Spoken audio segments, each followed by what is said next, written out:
po at babasahin ko po ang banal na kasulatan. Sabi nga po sa Bible, ibahagi mo ang banal na salita, ang mabuting balita, sa mga daan, sa lansangan.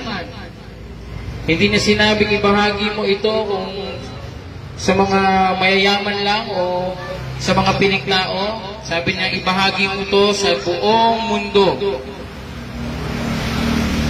Ito po ang nakasulat.